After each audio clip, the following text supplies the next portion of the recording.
Bom dia, dia bom. Esse é o dia que fez o Senhor. Regozijemo-nos e alegremo-nos nele. Você deitou, dormiu, está aqui, acordando para o propósito, porque o Senhor te sustentou. Portanto, seja grato e celebre o propósito de Deus estar de pé. Você é propósito de Deus. Seja muito bem-vindo ao Acordando para o Propósito desta quarta-feira. O Acordando para o Propósito, ele é um programa que traz para você uma reflexão bíblica, um ensinamento bíblico, são conhecimentos que elevam a tua vida para um novo nível. E eu quero dizer para você, se você não é inscrito no canal, faz a tua inscrição agora, faz a tua inscrição, aciona o sininho das notificações. Ao longo aqui do programa, você pode e deve curtir, comentar e compartilhar. Eu quero reforçar para você que talvez até inscrito mas nunca acionou o sininho das notificações. Por que é importante acionar o sininho das notificações após fazer a sua inscrição? Eu acredito que você é inscrito em vários canais. E outra coisa que eu sei também é que você não assiste com frequência os canais que você é inscrito. Como eu atribuo que o Acordando para o Propósito ele tem uma relevância para o dia a dia daquilo que você quer para a tua vida, e é porque você acompanha aqui que tem ensinamentos bíblicos e você coloca isso em prática, eu atribuo que você assiste quase que diariamente aqui o Acordando para o Propósito, se não diariamente, que é o que eu desejo. E aí, quando você coloca ali o sininho das notificações acionado, o YouTube sempre vai te enviar uma notificação. Às vezes tem aquele dia mais corrido que você não acorda 6 e 7 para poder assistir aqui no horário de estreia. Mas aí quando você recebe a notificação, você prepara um momento do dia para você assistir ao que eu Acordando para o Propósito. Então faça isso, se inscreva, mas acione o sininho das notificações. Se você já fez isso, então sempre mantenha curtir, comentar e compartilhar. Quero pedir para você, por favor, você que está aqui, faça com que essas ações sejam colocadas literalmente em prática. E por que eu peço para você, por favor? Porque o YouTube ele não reconhece o fato de você somente assistir sem que você interaja. Quando você interage, o YouTube reconhece essa sua interação como uma forma de validação do conteúdo. É exatamente dessa forma. Pode contar a visualização, mas para o YouTube, a interação através de curtir, comentar, é que vai gerar esse entendimento do algoritmo para essa compreensão de que o nosso conteúdo é relevante. Isso para o YouTube. Eu entendo que o fato de você assistir já é porque você entende o conteúdo aqui como relevante. Então, nessa quarta-feira, um pedido especial aqui para que você faça essas interações. Curtir, comentar, compartilhar, tá certo? Olha, hoje eu tenho um assunto aqui interessante para você. Você já ouviu falar que nós estamos numa guerra cultural? Você já ouviu falar sobre isso? Porque toda vez que fala de política, que fala de fé, você vai ouvir essa terminologia, guerra cultural. E eu gosto de falar de guerra cultural de maneira muito simples, como tem sido os nossos ensinamentos aqui. Eu penso que as informações, às vezes, bem básicas, mas que traga a profundeza do raciocínio e da reflexão para você, vai ser um ensinamento que vai ser eficaz para a tua vida. Então pense nessas duas palavras, guerra cultural. Guerra é muito fácil de você entender guerra. Guerra tem a ver com conflito, tem a ver com contradição, tem a ver até com a ideia de batalha, com a ideia de luta. Você entende isso de maneira muito clara porque guerra é uma palavra muito citada, você estudou na escola sobre isso. E embora você também tenha estudado sobre a ideia de cultura, muitas vezes você não entende cultura pelo âmbito daquilo que hoje se propaga muito, principalmente quando junta essas palavras e se tem uma nova terminologia, guerra cultural.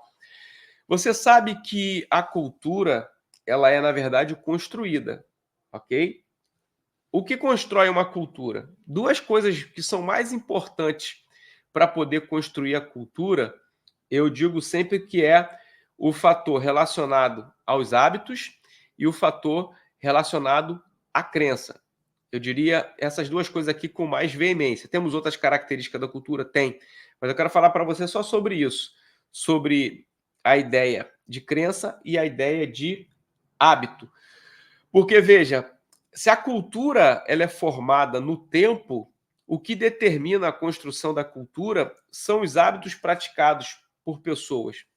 E esses hábitos, geralmente, eles têm a ver com uma questão relacionada à crença. Até aquele, e aí eu entro aqui para um viés que não necessariamente tem a ver somente com a fé, até mesmo aquele que diz não ter uma religião, ele também acredita em alguma coisa. O fato até de dizer que não acredita em Deus significa que a pessoa acredita no ideal ateísta. Então você está vendo que a crença, mesmo que esteja para além do âmbito religioso, tem influência na cultura. Porque quando se tem uma ideia de crença, tem-se claramente uma ideia de formação de hábitos. E esses hábitos, já está dizendo, é algo que tem constância na relação social. Então imagina que uma pessoa, ela professa uma determinada fé, ela tem uma crença. Quando ela tem uma crença, ela vai ter determinados hábitos. Esses hábitos, embasados por uma crença, determinam sobre uma criação de cultura. Compreendido isso? Então agora pensa no seguinte, quando nós falamos sobre guerra cultural, o que é que nós estamos falando? Olha, a guerra cultural, ela não necessariamente nasce de um conflito bélico. A guerra cultural não necessariamente ela nasce de um conflito armado. A guerra cultural, na verdade, ela tem a ver com a ideia de que um determinado grupo ou a determinada sociedade trabalha por intermédio de ideais, por intermédio de uma determinada narrativa para a construção de um cenário social. Então, a guerra cultural nada mais é do que a implantação de um ideário através de um determinado grupo de pessoas que está inserido na sociedade. Então, a guerra cultural é uma contradição? É, também. A guerra cultural tem um conflito? Tem. A guerra cultural tem algum tipo de luta? Tem. Só que essa luta, esse conflito, está basicamente embasado numa questão relacionada à crença e a hábitos. Então, quem defende uma determinada ideologia, naturalmente tem uma crença e tem um hábito relacionado àquela crença. Agora, nós temos um problema ainda maior dentro da guerra cultural, porque existem as pessoas que têm uma narrativa até mesmo daquilo que elas sequer acreditam. Parece loucura, mas é a verdade. E por que elas defendem isso? Porque elas, na verdade, querem conquistar o poder. Então você não se espante se dentro desse cenário onde nós vivemos uma determinada guerra cultural, você enxergar pessoas que defendem determinadas ideias que sequer elas colocam isso em prática nas suas vidas ou no âmbito da sua família. Então elas querem lançar o que nós chamamos de narrativa. A narrativa ela pode ser criada dentro da guerra cultural para que venha persuadir, às vezes até dissuadir pessoas em relação àquilo que essas pessoas têm como crença. Então, o que eu quero dizer para você? Tem pessoas que elas estão buscando um status de poder na sociedade, um status de poder político, e por conta disso elas criam uma narrativa para a implantação de uma ideia que vai trazer para este grupo, ou para estas pessoas, ou para esta pessoa, uma ideia clara de domínio e de poder no âmbito social, político, e isso, obviamente, por trás tem toda uma ideia de conquista, até mesmo de âmbito material, financeiro, econômico, porque assim a sociedade tem sido regida por interesses de coisas que deveriam ter licitude e que é natural para qualquer cidadão, mas que isso é buscado para uma centralização de poder. Então, entenda, a guerra cultural ela é trabalhada não necessariamente com mãos armadas, mas com uma determinada boca ou com um determinado discurso que exala um determinado ideal. E dentro desse cenário, você sabe, e aí eu entro aqui numa parte que é interessante para o nosso programa, ainda mais porque nós somos um programa que trata sobre o aspecto bíblico, é dizer para você que você precisa tomar cuidado. Nesse cenário da guerra cultural, estão tentando calar a nossa voz enquanto cristãos, por exemplo. Ou você que tem a sua fé, ou você que tem o seu ideal, por exemplo, eu acredito na família, eu não sou cristão não, mas eu acredito muito na família como sendo uma instituição importante para a sociedade, para que a sociedade possa avançar, possa prosseguir. E talvez você acredite nisso, porque faz parte da tua essência, faz parte da tua crença, porque houve uma estrutura de hábito familiar que te levou a esse entendimento claro, ok? E aí você tem entendido que estão tentando, esses principalmente que criam narrativas escusas, eles tentam abafar a possibilidade de fala e de defesa dos princípios que você acredita. E aqui é onde que eu quero falar para você. 1 de Pedro, no capítulo de número 3, no versículo de número 15, nós temos um versículo muito importante, onde nós temos uma instrução para que nós estejamos preparados para responder a qualquer que pedir razão da nossa fé, da nossa esperança. E aí, o que eu entendo sobre isso aqui? Olha, para esta guerra cultural, você e eu precisamos estar preparados. Nós precisamos estar preparados para poder responder e explicar a razão da nossa fé. Significa que o parâmetro que nós temos aqui para esta guerra cultural é que, assim como aqueles que atacam princípios que nós defendemos, nós também devemos estar preparados, ok? Nós não precisamos defender Jesus, nós não precisamos defender Deus.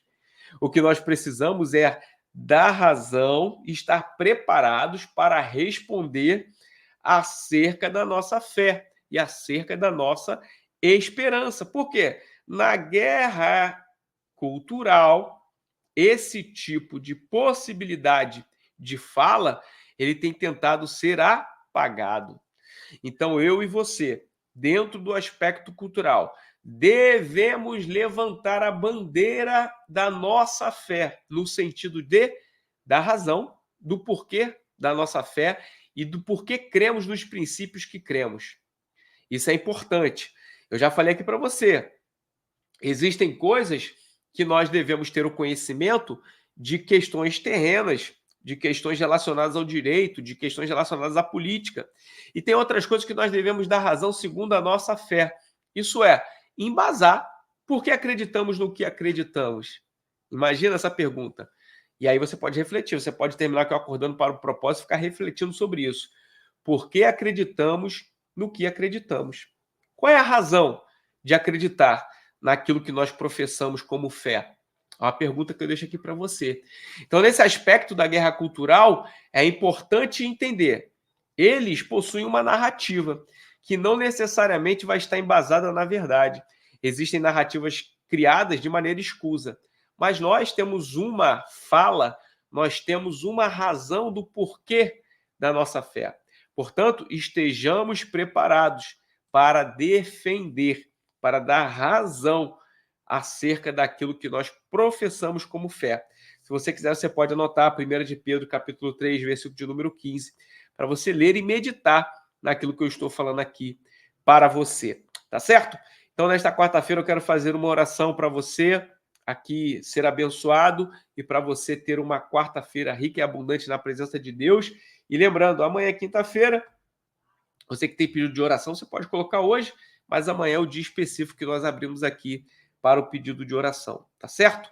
Feche seus olhos e curva sua cabeça. Pai, nós louvamos o teu nome. Senhor, queremos te agradecer. Muito obrigado por esse dia. Obrigado pela tua presença, pela tua graça, pela tua misericórdia. Nos dá uma quarta-feira, Senhor, abençoada.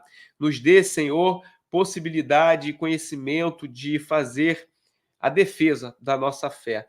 Nós possamos ser, de fato, apologetas nesta geração, de acordo com os princípios da tua palavra, que haja discernimento para nós manifestarmos a nossa fé e também a nossa cidadania aqui nesta terra. É o que nós oramos e agradecemos a ti, em o nome de Jesus. Amém e graças a Deus. Um forte abraço para você e eu te espero aqui amanhã. Parabéns, porque você está aqui acordando para o propósito.